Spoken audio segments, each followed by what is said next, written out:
Welcome back to the StartWell podcast.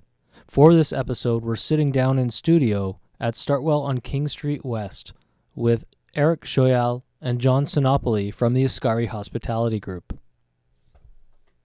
So you guys start, your partnership. You meet each other. The chef joins the front man. Mm-hmm. You found a Japanese izakaya in a city that was still finding its culinary, interests. You were early, you were ahead of the game. And then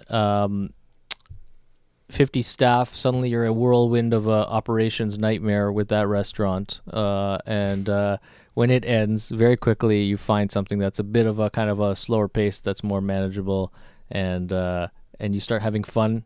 Maybe a little bit more. It was together. always fun. It was always fun. There's different degrees of stress and there's different degrees of challenges. Right. I think managing Table 17 still had its huge challenges, even though it was a smaller team. They were just different. I don't know. Yeah, no, I agree. I think that I wouldn't. Yeah, I mean, Izakaya was open for 3 years and had a lot of success in many ways. I think that a couple of the mistakes we made were maybe the size, the neighborhood, things that just the first operators and the experience we provided in like year one was very different from the experience we were providing by the end. But by that time, I think the hole might have been a bit deep and the traction wasn't there. But with Table 17, the motivation was do what you know. Right.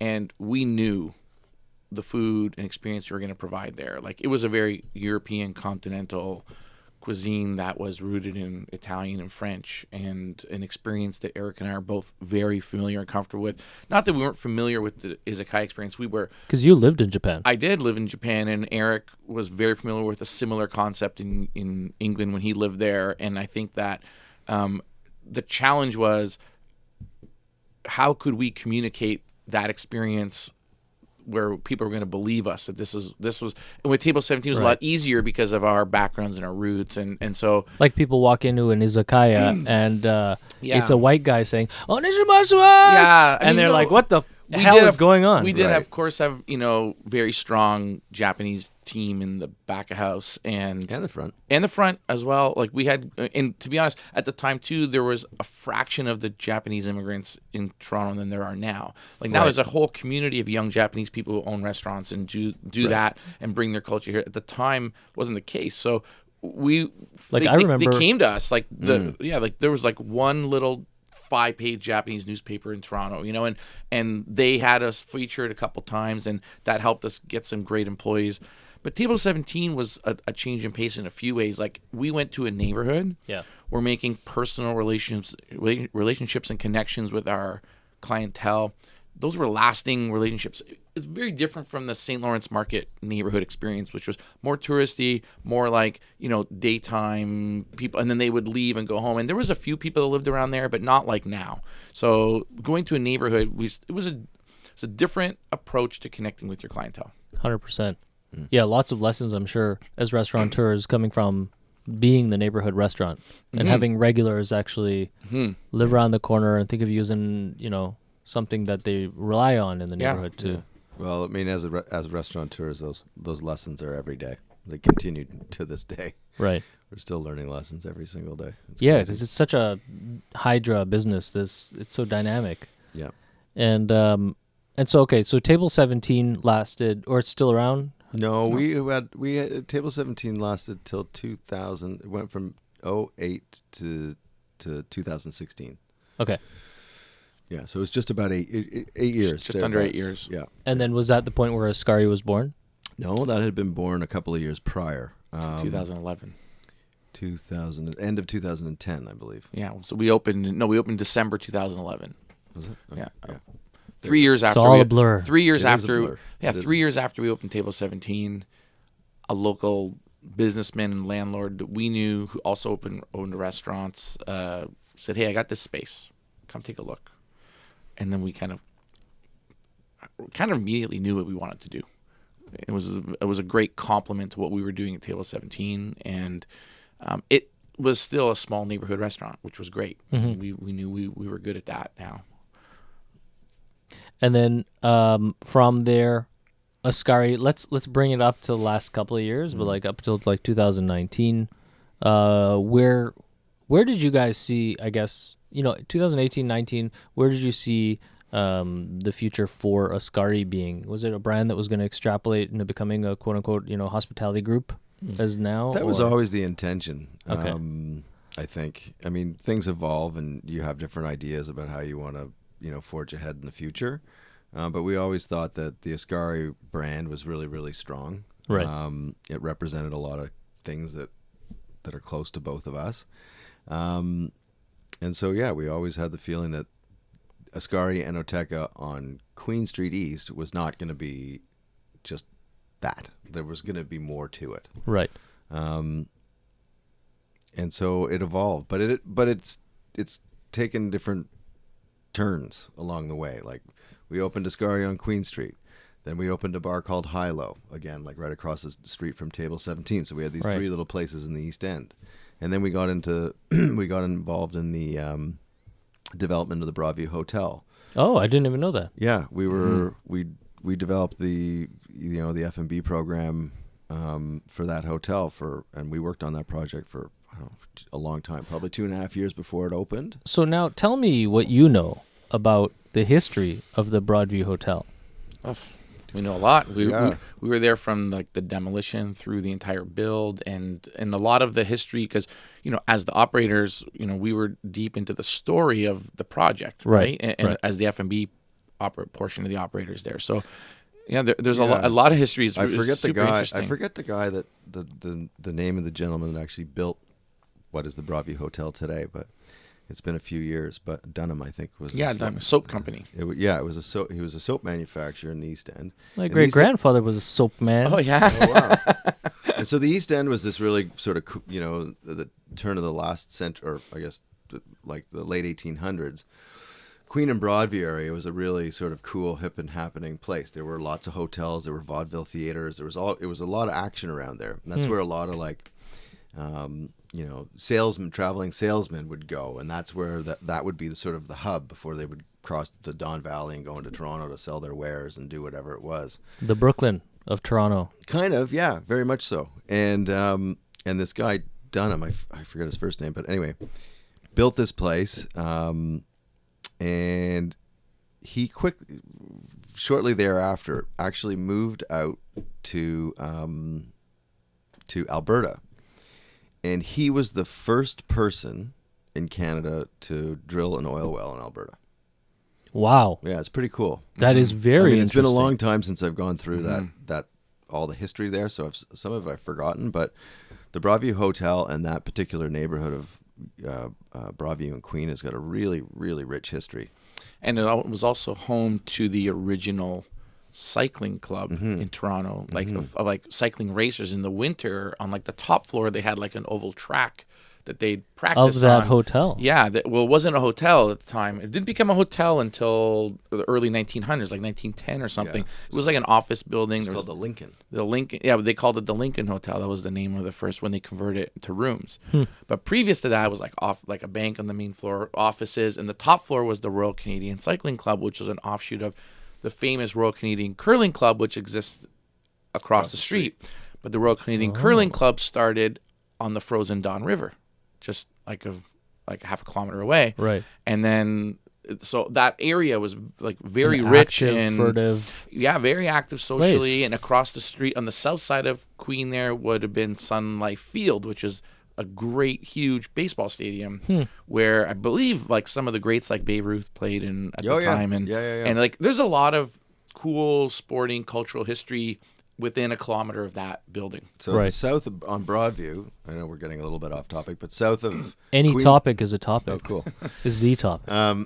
So just if you go south of Queen Street on Broadview, on the west side of that street used to be the wall of the field. And baseball fields weren't diamond shaped back then. They were sort of more like rectangular shaped. Oh.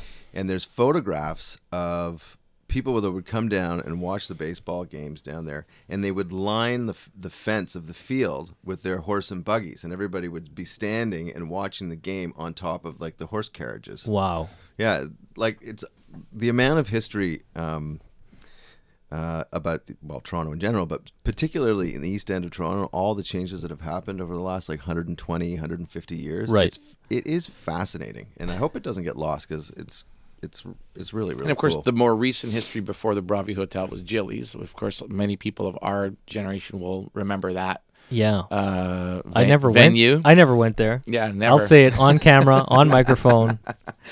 CD strip club. Yeah. Oh yeah. And there was like room for rent by the week upstairs.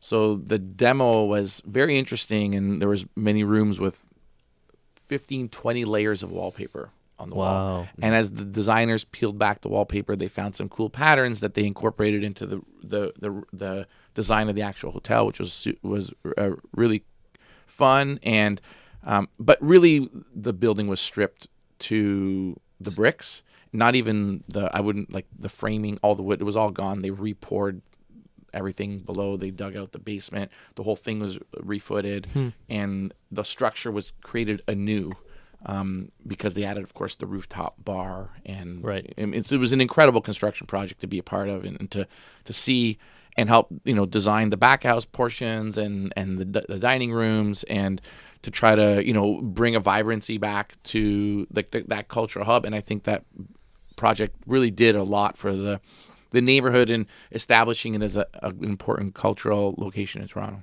It's so interesting because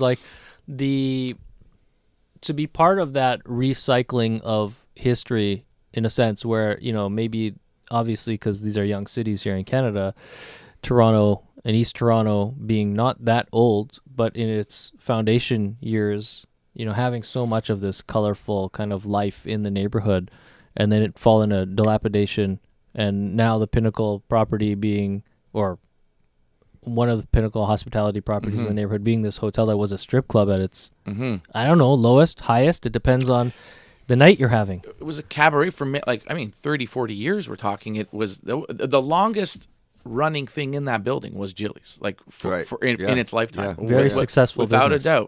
Without a doubt. But I remember I had a vegetable supplier who used to live much further east and would have to take the streetcar when he was a kid in the 60s to go through Riverside. And he says, I used to duck my head below the windows of the streetcar when we went through that neighborhood because it was so rough. Right. And there was people throwing things, and there was fights and brawls would pour out of bars on the street. Yeah. And you would never see that happen today in any neighborhood, no matter how rough.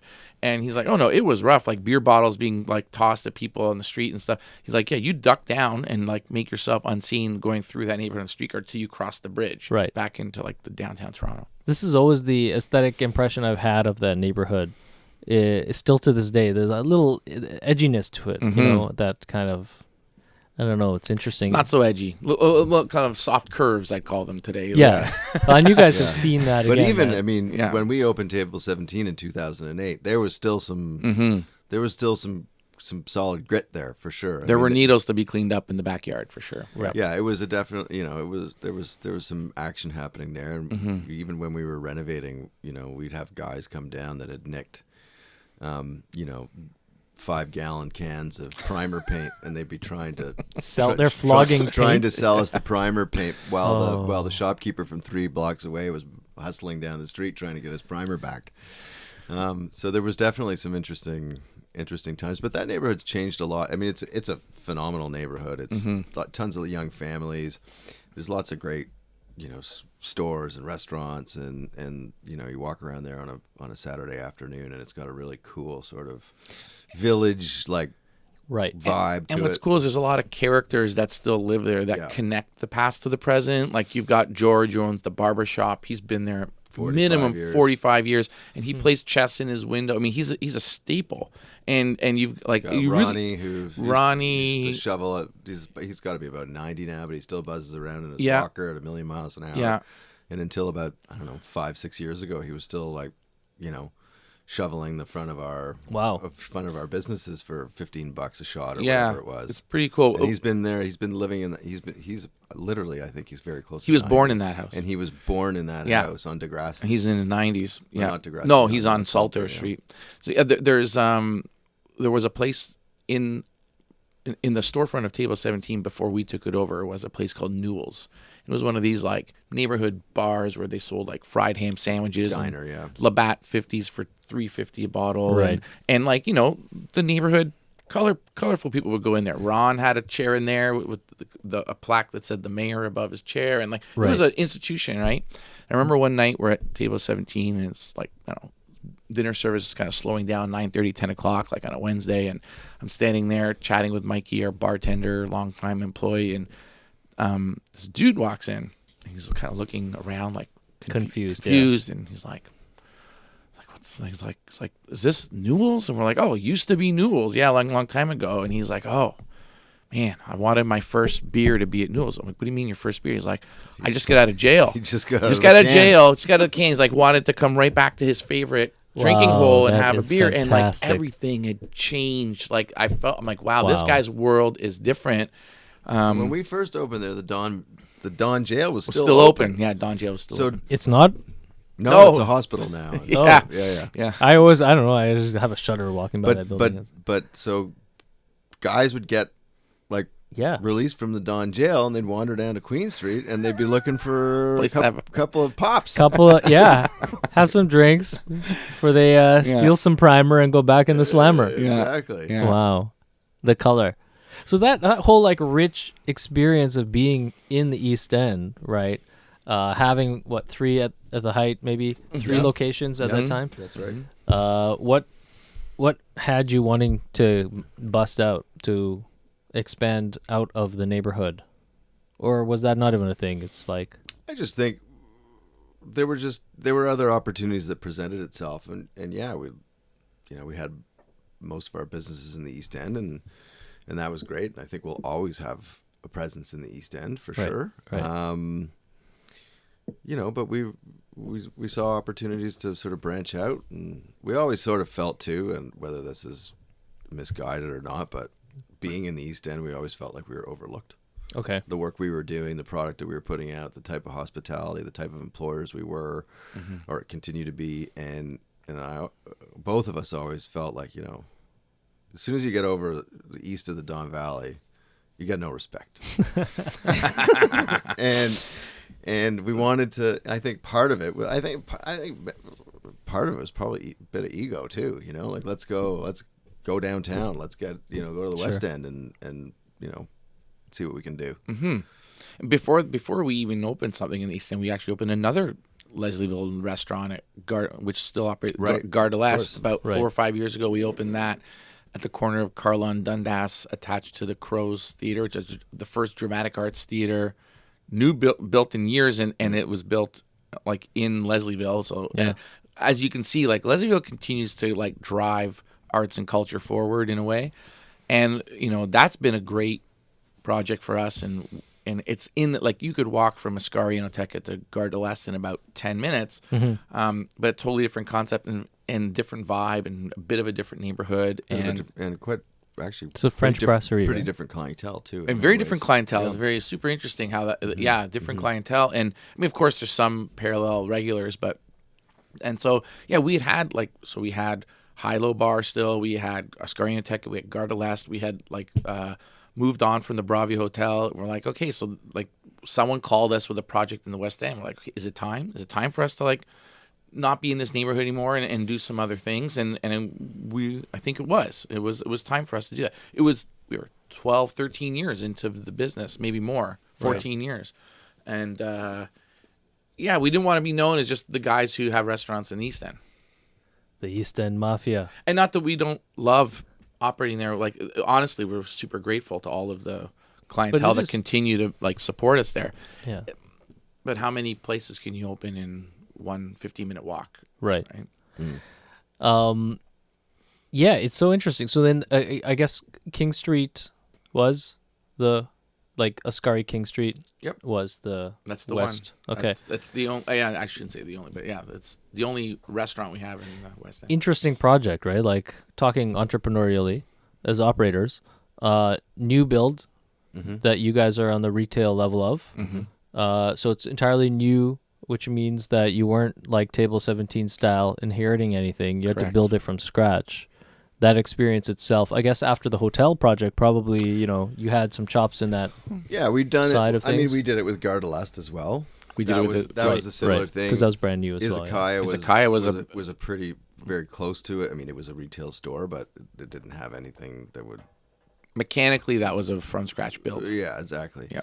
So to be honest, like we understood the construction process really well. Sure. Understood the design process really well.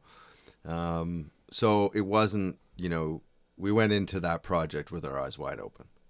And then, from a build point of view, we always use the same like construction partner. Who's a construction management company that focuses on restaurants, and we've had a long-standing relationship with those people. So we were felt to be in very, very safe hands, and so we were able to actually turn that project around really quickly as well, given the size and the scope of building that restaurant out from basically a concrete box. Is that a condo? Like, do you guys own that, or is it No, you have a landlord? We have a landlord. Okay, It's one of the big landlords in Toronto. And then there's offices. It's a 16-story building, and it's primarily the building's primarily occupied by Shopify. Right, our friends. Yeah, And Indigo. And Indigo. Those are the two sort of main tenants in there. I think there's a couple of other ones, but they're very, very small. But yeah, that was it's a beautifully designed building. It's sort of right in the heart of the action. And we just thought it was a good opportunity. We know the landlord a little bit as well, so there was some familiarity there. Sure. So all the pieces of the puzzle sort of, fit together. But it was it was and continues to be a fairly ambitious project. It was pretty expensive. Yep. Certainly a lot more expensive than anything we had done previously and independently. Right. Rent's got to be ridiculous. It's not cheap. Yeah. It's not cheap. Yeah, retail. I don't know. There'll be a culling of these rates, hopefully, or I don't know, it seems like. But I would like to. I wish. But Like, From your mouth to God's ears. I remember I don't think so. when we were considering expanding all over the place, 2018, 19, and I started doing audits on opportunities, because StartWell is all about retail access, right? And walk Right. in straight into your office or meeting or whatever. I was so shocked to see ghetto landlords on Queen Street West in dilapidated 100-year-old buildings charging $120 a square foot, Right. when office still at that time was, averaging at $50. 50, right? Yeah. So, we'll So we're somewhere in yeah. between there in our spot, but it's an interesting. So let's talk about the maybe return to, or refocus a little bit on the East End, because you guys in the last little while opened up a new evolutionary step in Indeed. what you guys do. It's not just about restaurants. Correct. Yeah, well, I mean, that was born out of necessity in many ways. And we're talking, of course, about the American Mercatino, yeah. So Mercatino. our retail, the shop. and that was really born out of when we went into full survival mode a year and a half ago. Yeah. When everything was closed down, and we started selling wine out of Ascari and Oteca as like a little retail boutique kind of stuff, and then we started adding on different products and some prepared foods and meal kits and things of that nature, and it started to go really well. And then we were allowed to open the restaurants again, but only outside. So we had only outdoor dining. Right. And then we continued to use the indoor space as a retail store. And it was great. It was another great avenue to connect with different customers that maybe don't necessarily go out for dinner, but there was so much upside to it. And we thought to ourselves, like, okay, well, indoor dining is going to come back eventually. And what are we going to do with this new little business that we've created? Yeah. To what degree can you commit to this evolution? Like a repurposing of space is difficult to commit to as someone renting the space. Totally. And then, as luck would have it, there was a place just down the way that came available on the same block on the opposite corner. That was a sort of a cafe type situation. It was all sort of pretty much like beautifully done, really, really well set up. We had a previous friend of the relationship with the landlord, the people that own the building, and they were good customers of ours and stuff like that. And we thought, well, what the hell? Let's just take the space over. We worked out a really great, really, really nice deal with the landlord in terms of sort of helping us get going. Mm-hmm. And we sort of fashioned this place out like a proper retail store. So it's like it's like a wine boutique, prepared foods, coffee, get a glass of wine, you can sit outside. Like it's sort of this really cool little sort of hybrid. Mm-hmm. And I gotta say that we gotta mention when we talk about this concept that it would not be possible without a regulatory change that happened with the government. Right, 100%. And that is the ability for restaurants to sell closed bottles of alcohol with takeout. Right. And so that regulatory change was a very, very important evolution of the liquor laws in Ontario, and what we hope to be one step of many. And permanent, because it is made. It is permanent now. It is, okay. Yeah, they made it. It was temporary for a year, and then they made it permanent last January. And that regulatory change is kind of the first drop over the waterfall of changes that we need in the liquor and alcohol regulations in this city, in this province rather, to move. No, basically to make our jurisdiction competitive with other jurisdictions, because we're not at the moment. Right. And so that was huge. And not just for us. That model has been followed in many neighborhoods around town. Even if you're not a bottle shop or a retail store selling food and alcohol together, even if you're just a restaurant, the ability for people to say, I like that bottle of wine. Can I buy one to go home? Absolutely. It's shocking. Or not feel like a criminal kind of walking out the door with a bottle of wine in your hand, which is so crazy that in our society that was so restricted, wrong and restricted, and it clearly was never wrong, but it was restricted. So I think that regulatory change was huge, right? And we got to tip our hat to the people in government who understood who they were helping when they did that, and it was people like us to survive, and then create new vibrancy in neighborhoods, like create new venues. And no one wants to compete with the LCBO. What we want to do is complement. Sure. And it is really important to I think the fabric of neighborhoods, right, that people are able to buy prepared foods and a few cans of beer and a bottle of wine and like a nice aperitif or Amaro or something to finish their meal at home. It's not something you don't find in the LCBO, because frankly the LCBO can only do so much. And I think that the liquor controls historically have been limitations to the evolution of entrepreneurialism in the hospitality sector. 100%. And it's a weird one, because I think everyone until a couple of years ago kind of like hated the fact that even if you were licensed, you had to buy from the institution that is making money from all over the place. And that doesn't change. It doesn't change. There's still, everything's overpriced in this province. Yeah, the tax situation isn't changed. And to be frank, we would never argue about changing what the retail tax is for people. What we would like to see as the next step is that wholesalers like us, like people who buy and resell alcohol, buy at wholesale prices. Can buy at wholesale prices. Which when you tell someone from the States or Europe that we pay the same price people pay off the shelf, they're like, what? How do you make any money? And exactly, so that's part of the challenge that we have to continue to overcome in this province. And I think that, also the reach, like if you live in a small town or a suburb, sometimes you got to drive 15 minutes to get to an LCBO. That's ridiculous that you to buy a case of beer or a bottle of wine, you've got to drive so far. Like, why can't neighborhood stores, pubs, restaurants be that community service as well? Right. Agreed. 100%. Chin chin. Chin chin. There's my political rant for the afternoon. No, but I totally agree. And it's funny because it's tough to get into politics because it's like a rabbit hole, right? But that's not politics. No, I know. I was public prefacing what I was about to say. Yeah, it's public policy. It's not one party over the other. Every party that's been in power in the province of Ontario has failed to enact progressive changes to the liquor law. So it's not political. It's completely just good entrepreneurial business policy. 100%. 100%. Yeah, I mean, so what I was going to say is that it's funny that the media, a lot of mass media has politicized the narrative around this issue, is what I was going to say, because, applauding certain politicians or demonizing other ones on this issue as championing the rights of entrepreneurs and the small businessmen on the street trying to make a buck. And these poor guys, they need all the help they can get, becomes the rhetoric. Right.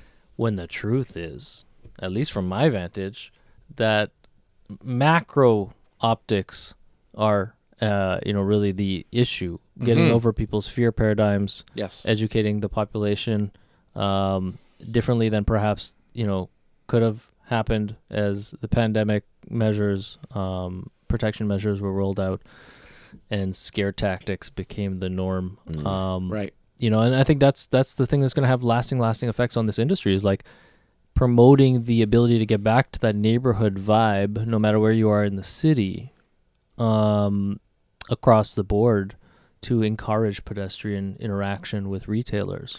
One of the things we've been lobbying for is that the governments of all levels spend as much time, money, and effort encouraging people now to go out and support these businesses, create real programming efforts with serious dollars. I'm talking about hundreds of millions of dollars.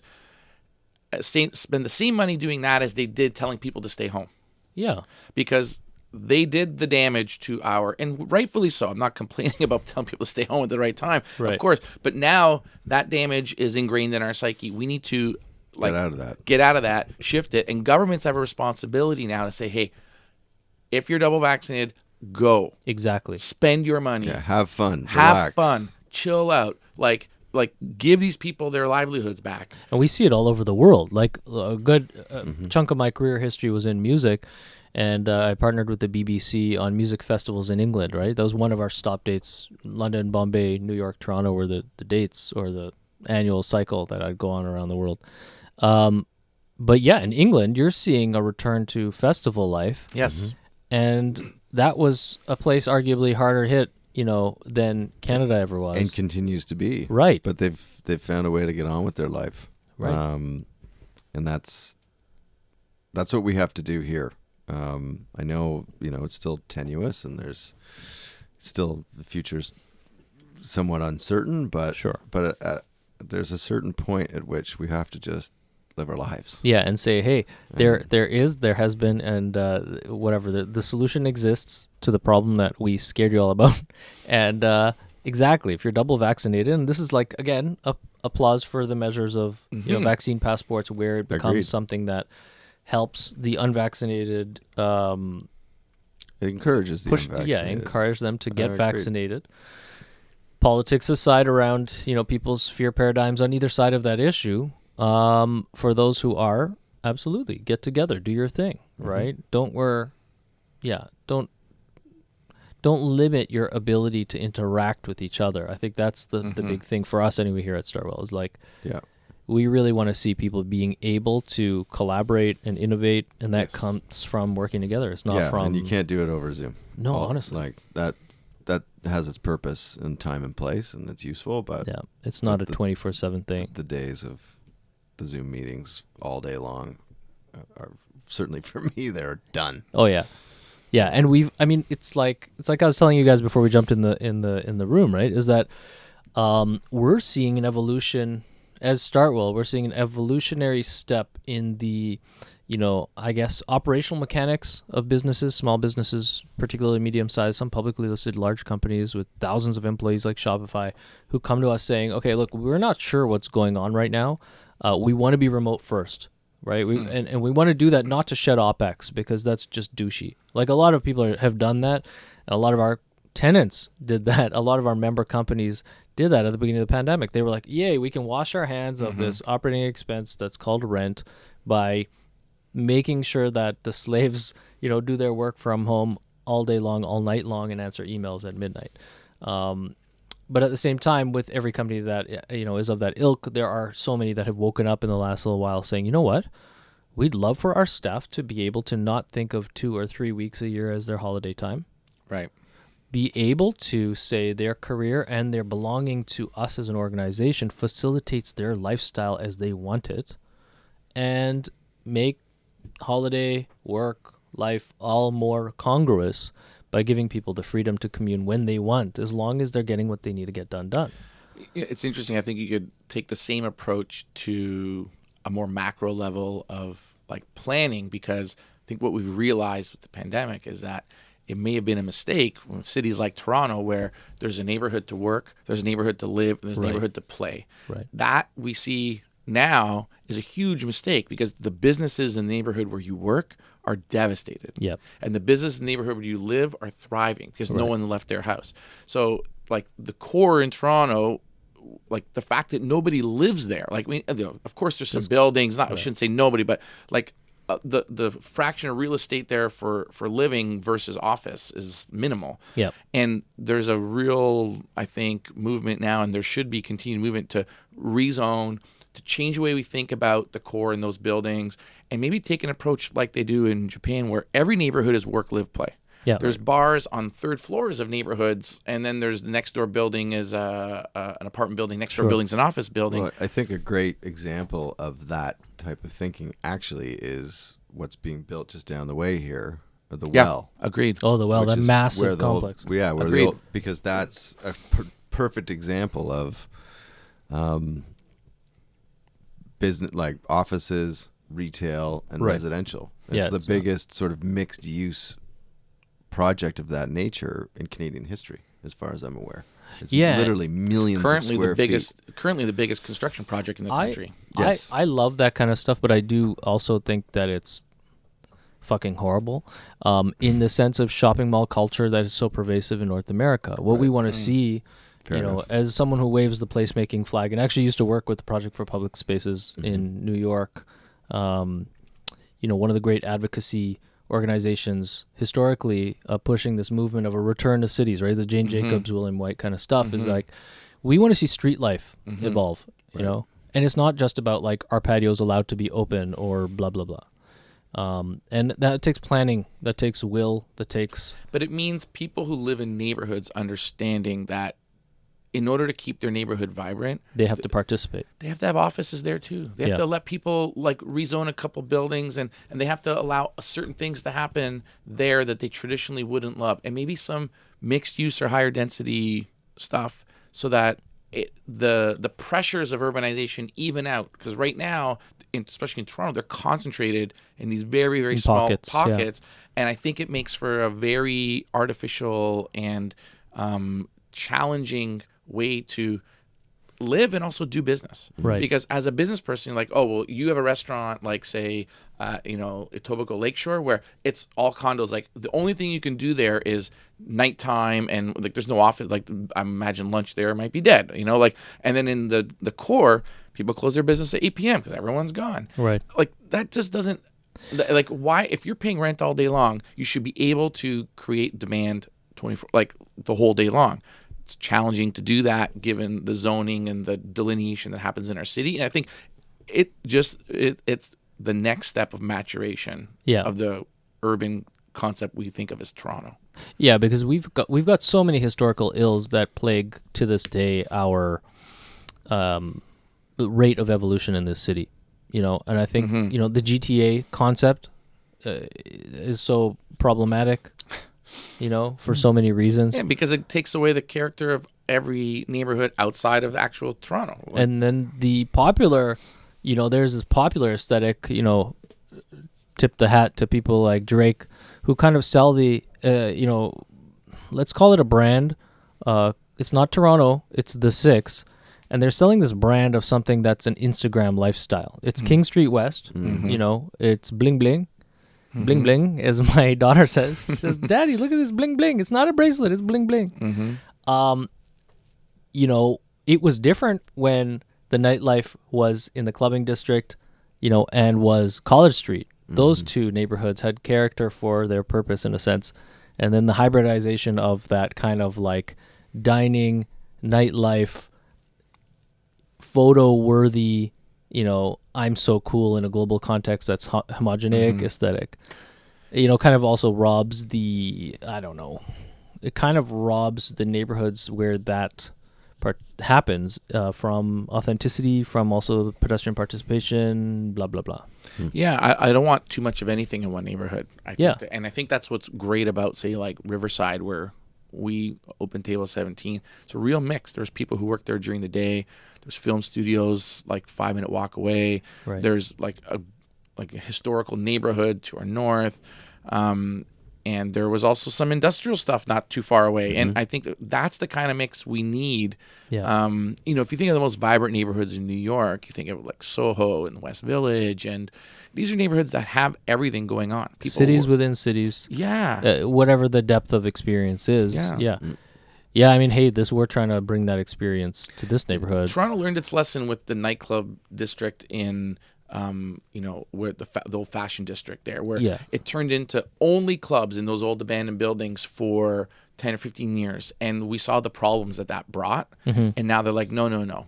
We need to build some condos here. We need to build some office towers here. And we need to change. Like, it cannot be just one thing. And I'm excited for what's coming, but hey, like COVID has said, hey, the downtown core, the financial district specifically, needs more diversification. It's going to be interesting. Who knows what the long-term impact of this will be, but as, let's call it, the occupancy levels of the urban core, particularly commercial real estate, remain high against our history. You know, if they stay at published rates around 10-15%, unpublished maybe as high as 25%, scary, we're becoming Calgary kind of thing. If that continues, I kind of applaud that, because you know, landlords are already, I have meetings with people who are already thinking of repurposed space, mixed space, modular use cases, seasonal use cases. It's difficult because typically our landlords in the core here in Toronto are three, mega corporation type bureaucratic pension funds. Yeah, they're not super entrepreneurial. No. Yeah, so they're kind of like ways. ideas. Let's have 5 years of meetings on it, and in the meantime, we'll hold the space for anyone who wants to lease it, kind of thing. Right. And then rents haven't gone down in those buildings. So I don't know. I think there's hope for people making the other neighborhoods definitely do more for them than perhaps evolving the downtown core. But also something interesting that I've seen in the last little while is this summer was how the GTA swarmed the harborfront. That was really interesting to see, because swarm's a good word. If you ever drove by the lakeshore on a Saturday afternoon, holy moly! Like, yeah, true, right? Well, I think one thing about the last 18 months is it's forced people out of their comfort zone to explore different parts of the GTA, the city. And so I know from my experience, like, I would take my family, we'd go for walks on Saturday afternoons, go to different parts of the city, different parts of the lakeshore that, I mean, I've lived here most of my life. I had no idea existed.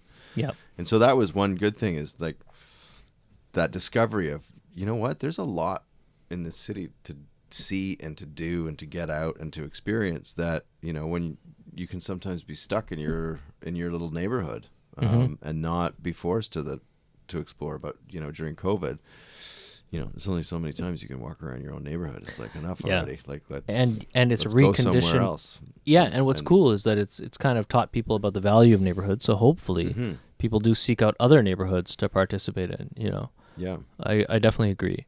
It's like it's needed for the continued evolution of the city, for fun things kind of being more sustainable that aren't just like private equity backed, you know, XYZ Moroccan fusion restaurants. Yeah. No, I mean, one of the things that I take away is that I never really fully appreciated just how lucky we are in the city to have such extensive green space. Yes. It's a big part of the city. Trails and this and ravines. And I mean, I knew it was there, and I don't live far away from a ravine that we'd, you know, go walk the dog in, but I discovered so many different places in the city where you can get out and be outside, and that, I think, was something that I think maybe a lot of us take for granted, but it's a pretty unique thing about the city. And one benefit of the last 18 months is that we were sort of forced to make those discoveries, and I think that's a good Any thing. particular anecdotal park that you want to shout out? Nope. Like, don't crowd my space. It's my private space. Smart. Yeah, I love Cedarvale Park. That's the park that no one outside of our neighborhood kind of knows. I go there a lot. Yeah, and we live just a block from Cedarvale Park, so it's brilliant. And again, like, to that diversity issue, I mean, there are a number of parks that have off-leash dog park areas. They have splash pools for kids. The youngins that don't have kids won't know what a splash pool is, or splash park, or whatever.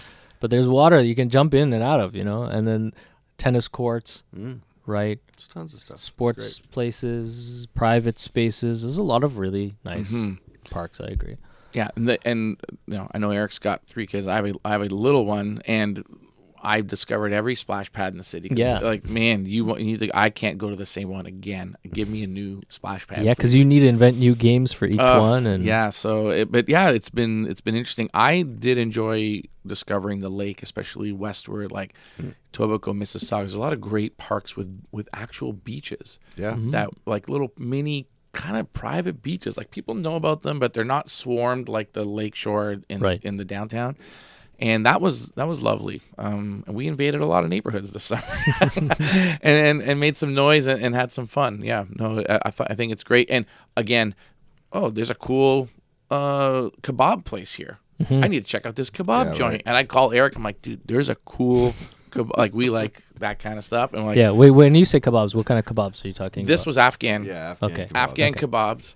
And I love in Mississauga. There's a lot of good cuisine like that. Yeah. So, and my in-laws are there, so I discovered a bunch of those, which I still go to. I enjoy very much, and they were doing well, which is great to see. Yeah, it's great to see communities supporting the any business that they like. Right, you can't Amazon a kebab, and I'm glad for that. Exactly, no doubt. Good.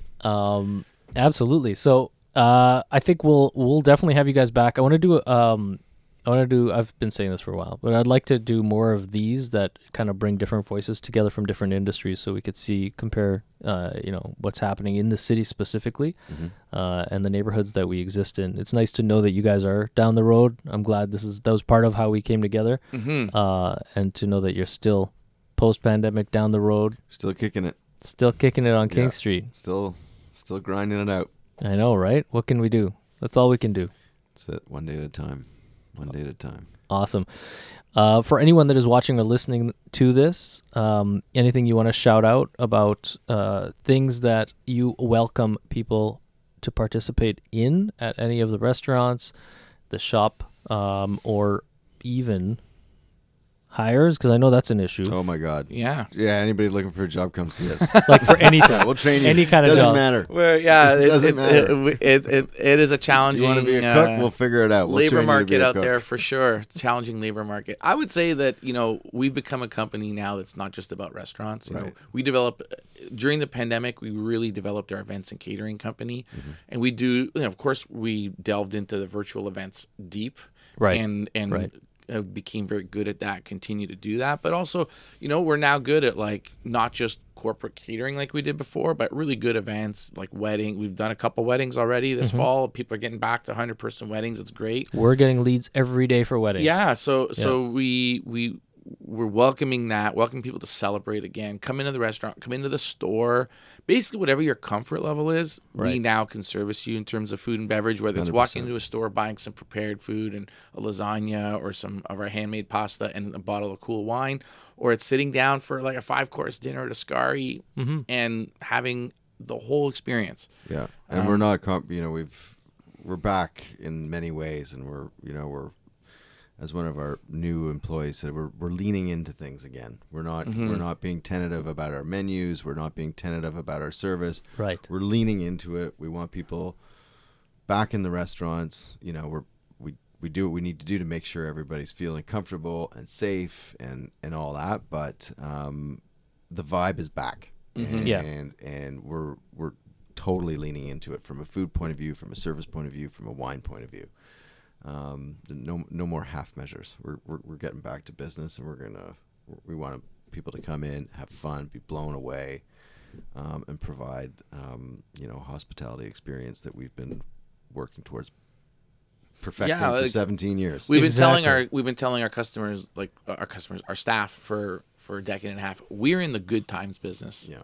And the past 18 months, we haven't been providing good times. We've been providing stuff. Yeah. Right. And we're like serviceable. It's like here's some stuff. And now we're like no. Like it's not about taking an order and putting it on the table. Yeah. It's like remember why people leave the house. To have fun. Yeah. It's experiences, right? Yeah, and we want you to have a good time. Theater. Yeah, and so it's exciting to it was tough to transition back. Like we've had a few months of like, oh yeah, we got it. Like some back and forth, some lockdowns. We're not trying to offer everything to everyone anymore. We're like, hey, we're gonna go back to the core of why we do what we do. Yeah, and provide that good time. Like it was really hard though. I'll tell you what, it was really hard to get back into that mindset. Because for 18 months, it was all about surviving. It was all about figuring out new streams of revenue to keep the doors open. It was building, a completely new businesses every week. New business. Something was different every. You throw stuff at the wall, and sometimes some would stick and some wouldn't. But like the mindset was completely different. Right. And then we started opening up the restaurants again. We opened them all up on the same day back in June or whatever it was. But we kind of forgot what we did before. Yeah. Like it was sort of like, wait a second, what are we doing here again? You grow in so many different ways. Like, wait a second. Yeah. What's the core? To get back to like the root of like hospitality and the in-person dining and all that and what we were actually the experience we were trying to provide. Right. Like that wasn't like a light switch. Like we're still like, wait a second. This is what we were doing in 2019. Why the hell didn't we think about this 4 months ago? Like it's all there. So getting your brain and the team's brain back into that type of disposition, for lack of a better term, has been way harder than I thought it would have been. But I'm likening it because we've gone through the same journey here at StartWell in many ways. I'm likening it to when you go strength training, and I know all of us have been out of the gym for a while. Yeah, you lose your muscle memory. Yeah. But like, do you remember when you're deadlifting or doing whatever you're doing in the gym, and you get stronger and you hurt? And then you hurt more the next day, and then you hurt even more the third day. Then suddenly you feel strong and enabled, and it's like that hurt is. I feel like we're like day 2 of hurt. Exactly, but we know we still got a couple of more days of hurt. Yeah, absolutely. But we've done the lifting. Yeah. We've done the lifting. We made the commitment. Yeah, made the commitment. Got the gym pass. Made the commitment. Does that mean, does the commitment translate to debt in our situation? Yeah, maybe. Exactly. Right. Yeah. Well, we won't talk about that. That's a whole other podcast. That's another podcast. It is. It's a great podcast. Talk about how the hell you survived this, I'll tell my story and then pass the baton to other people. Right. Well, it was wicked catching up, guys. Thank you, Cassim. Thank you for joining me on the podcast. Okay. Awesome. Cheers. Bye-bye.